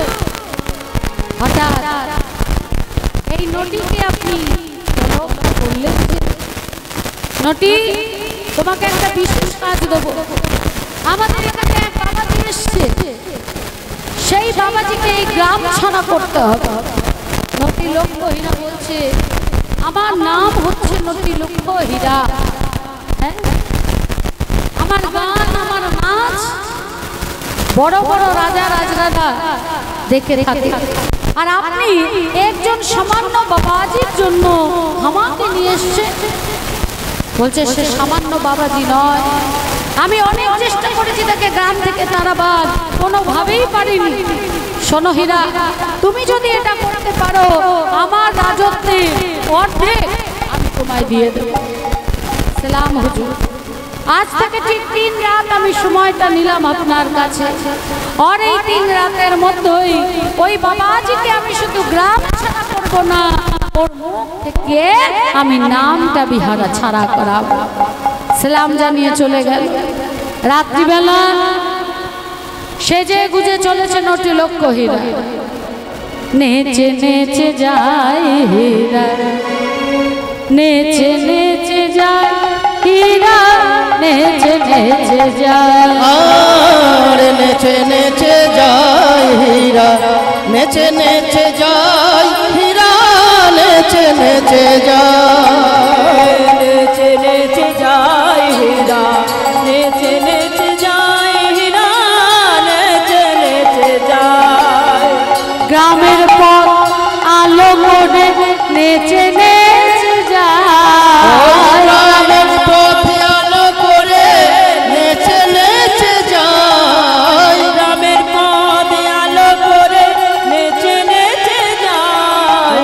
নেচে নেচে যায় হীরা, নেচে নেচে যায় হীরা, নেচে নেচে যায় হীরা, নেচে নেচে যায় হীরা, নেচে নেচে যায়। বাবাজি এসে দেখলেন কি বাবাজি, সেই বাবাজি মনে মনে নাম করছে।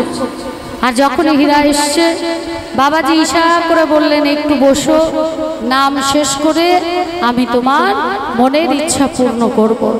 তুলসী তলায় বসলেন। কখন যে রাত কেটে ভোর হয়ে গেল বুঝতে পারলেন না। মনে মনে বলছে বাবাজি তুমি খুব চালাক, আমি আজ রাতে আবার আসবো। ওই দিন চলে গেলেন, দ্বিতীয় রাতে এলেন, তখন মৃদু স্বরে বাবাজি নাম করছে। বললেন একটু বসো, আমার নাম হয়ে গেলে আমি তোমার মনের ইচ্ছা পূর্ণ করব। দ্বিতীয় দিনও বাবা তুলসী তলায় বসলেন। কখন ঘুমিয়ে পড়লেন, তখন ভোর হয়ে গেল, আর হলো না। এদিকে জমিদার বলছে কি ব্যাপার নটি, তুমি যে বললে 3 দিন, 3 দিনও লাগবে না, আজ 2 দিন হয়ে গেল।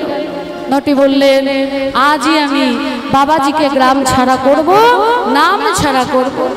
আজকে নটি লক্ষ্য হীরা আরো সুন্দর করে সেজে গেছে। মা গিয়ে দেখছে বাবাজি উচ্চস্বরে নাম করছে। মনে মনে বলছে বাবাজি তুমি তোমার নাম করো, আর আজকে আমিও আমার গান করব। আজ আমি তোমায় বুঝিয়ে দেব যে এই নটি লক্ষ্য হীরা। তাই আজকে নটি লক্ষ্য হীরা নাচ গান করছে বাবাজির নামকে ভাঙবার জন্য। সাধুজি গো একটিবার মুখ তুলে চামর পানে, সাধুজি গো একটিবার মুখ তুলে চামর পানে। সাধুজি গো একটিবার মুখ তুলে চামর পানে। সাধুজি গো একটিবার মুখ তুলে চাও মোর পানে। কত সুন্দর নিজেও জানো না, আমি মুগ্ধ তব দর্শনে। সাধুজি গো একটিবার মুখ তুলে চামর পানে। হরে কৃষ্ণ কৃষ্ণ কৃষ্ণ হরে হরে, হরে রাম রাম। রাম হরে মুখ চেপে ধরেছে। আমি আমার গান ভুলি আমি বাবাজির নাম করতে শুরু করলাম। না না আমি হারবো না, আমি আবার গাইবো। আমায় চেয়ে দেখো তুমি, আমি স্বর্গের পরি। আমায় দেখলে তোমার সাধন ভজ, তোমার সাধনে ভজ সবই হবে পুরি। হরে কৃষ্ণ কৃষ্ণ কৃষ্ণ হরে হরে, হরে রাম রাম রাম হরে হরে, হরে কৃষ্ণ কৃষ্ণ কৃষ্ণ হরে হরে, হরে রাম রাম রাম হরে হরে। বলছে বাবাজি এরকম নাচ তো আমি কোনোদিন নাচিনি, তাহলে আজকে আমি এরকম ভাবে হাত তুলে নাচলাম কেন? কত বড় বড় ওস্তাদ ধরে আমি নাচ গান শিখেছি, কিন্তু আজ আমি একই নাচ করলাম। হরিদাস ঠাকুর বললেন তুমি ওস্তাদ ধরে নাচ শিখতে পারো মা, এতদিন তুমি আসল নাচ তো নাচতে পারোনি, কিন্তু আজ তুমি আসল নাচ করলে, হরির চরণে তুমি আত্মসমর্পণ করলে। এই নতুন লক্ষ্য হীরা তার সবকিছু গরিব ব্রাহ্মণের মধ্যে দান করে হরিদাস ঠাকুরের কাছে এসে আশ্রয় নিলেন এবং বেনাপোলের ওই আশ্রমে হরিদাস ঠাকুর নটি লক্ষ্য হীরাকে রেখে তিনি আবার ফিরে এলেন শান্তিপুর। তিনি যখন শান্তিপুরে ফিরে এলেন তখন শান্তিপুরে অদ্বৈত আচার্যের মাতৃ বিয়োগ হয়েছে, সকল ব্রাহ্মণরা সেখানে উপস্থিত। হরিদাস ঠাকুরকে ডেকে যখন অদ্বৈত আচার্য প্রভু প্রথম সিধেটা ব্রাহ্মণদের না দিয়ে হরিদাস ঠাকুরের হাতে দিলেন, দেবেন মনস্থির করলেন এবং দিলেন, তখন সকল ব্রাহ্মণরা অপমানিত বোধ করে কেউ হরিদাস ঠাকুরের ঘরে জলস্পর্শ করবে না প্রতিজ্ঞা করল। তারপরে অদ্বৈত আচার্য প্রভুর অনেক অনুনয় বিনয়ে তারা সিধা নিতে রাজি হল, কিন্তু অদ্বৈত আচার্যের ঘরে জলস্পর্শ করবে না। সিধা নিল বটে, যে যার ঘরে গেল রন্ধন করে সেবা করবে, কিন্তু আগুন জ্বালাতে যখন যাচ্ছে দেখছে কারুর ঘরে আগুন জ্বলছে না। তারা ভাবলো অদ্বৈত আচার্যের মদন মোহনকে প্রসাদ অস্বীকার করেছে তাই এমন অবস্থা। সবাই যখন ছুটে এলো তখন অদ্বৈত আচার্য প্রভু সব শুনে হরিদাস ঠাকুরকে ডেকে আনলেন, বললেন যে তোমার নামের মহিমা প্রকাশ করো। হরিদাস বলছে আমি তো মহিমা প্রকাশ করতে জানি না। বলছে জানতে হবে না, তুমি নাম করে উনানে ফুঁক দাও, ওই উনানে যদি আগুন ধরে তবেই নামে মহিমা প্রকাশ পাবে। হরিদাস ঠাকুর নাম করে যখনই উনানের মধ্যে ফুঁক দিলেন, বলি আপনা থেকে আগুন জ্বলে উঠলো, আপনা থেকে আগুন জ্বলে উঠলো, হরিদাসের নামের মহিমা প্রকাশ হইল, বদন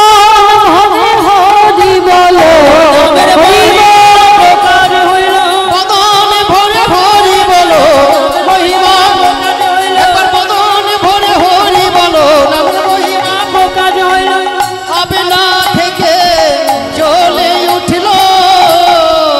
হরিদাস ঠাকুরের কাছে ক্ষমা চাইলেন। এরপরে হরিদাস ঠাকুর গঙ্গা তীরে ঘিয়ের প্রদীপ জ্বালিয়ে যখন নাম করছে, অদ্বৈত আচার্য প্রভু এলেন এবং বললেন তুমি কি তোমার ভগবানকে দেখতে চাও? হরিদাস ঠাকুর বলছে সে তো অনেক দূরে থাকে, বৃন্দাবন। অদ্বৈত আচার্য প্রভু বললেন এখানেও একটা বৃন্দাবন আছে যার নাম হলো গুপ্ত বৃন্দাবন, রাধা কৃষ্ণ মিলিত বিগ্রহ গৌরাঙ্গ সুন্দর, তুমি শ্রীবাসাঙ্গিনার মাঝে গিয়ে নবদ্বীপে তাকে দর্শন করো। হরিদাস ঠাকুর শ্রীবাসাঙ্গিনার মাঝে এসে বাইরে দাঁড়িয়ে আছে, ওদিকে মহাপ্রভু শ্রীবাসকে বললেন শ্রীবাস এক ভক্ত এসছে, তুমি তাকে নিয়ে এসো। শ্রীবাস যখন তাকে আনতে গেল সে কিছুতেই ভিতরে আসবে না, মহাপ্রভুর কাছে ঘরে যাবে না। তা ভগবান বললেন ভক্ত আমার কাছে যদি নাও আসে আমি তো যেতে পারি। যেই না মহাপ্রভু এসে সামনে দাঁড়ালেন সঙ্গে সঙ্গে হরিদাস ঠাকুর চমকে উঠলেন, একই সেই আজান লম্বিত ভুজ, সুচারু দীর্ঘ কেশ, পাখি দন্তের ন্যায় মৃদুমন্দ হাসি, চরণে সোনার নূপুর, ওগো আমি তো তোমায় চিনি, আমি তো তোমায় চিনি, তুমি তো সেই শ্রী গৌরাঙ্গ প্রেমের ঠাকুর, প্রেম বিলাতে এলো নদিয়া, রাধা ভাবে গড়া তোলো অন্তরে তার শ্যামরা, শ্রী গৌরাঙ্গ প্রেমের ঠাকুর, প্রেম বিলাতে এলো মহাপ্রভুর চরণে প্রণাম করলেন দূর থেকে। আজ শিবাস আঙিনার মাঝে ভক্ত আর ভগবানের মিলন হলো। আগামীকাল সূর্য পুজো লীলা নিয়ে আপনাদের সামনে আসব। পরবর্তী সম্প্রদায় এসে গেছে, আপনারা পরবর্তী লীলা আস্বাদন করুন। ভক্ত আর ভগবানের মিলন হইল, ভক্ত আর ভগবানের মিলন হইল, মদন ভরে সবে মিলে হরি হরি বলো, মদন ভরে সবে মিলে হরি হরি বলো। জয় গৌর ভক্তবৃন্দ গৌর যার প্রাণ, গৌর ভক্তবৃন্দ গৌর যার প্রাণ। সবে মিলে দেহ মনে প্রেমে ভক্তি দাও, সবে মিলে দেহ মনে প্রেম ভক্তি দাও। আমায় এই কৃপা করো হে, কৃপা করো যেন মদন ভরে নাম গাইতে পারি, এই কৃপা করো হে।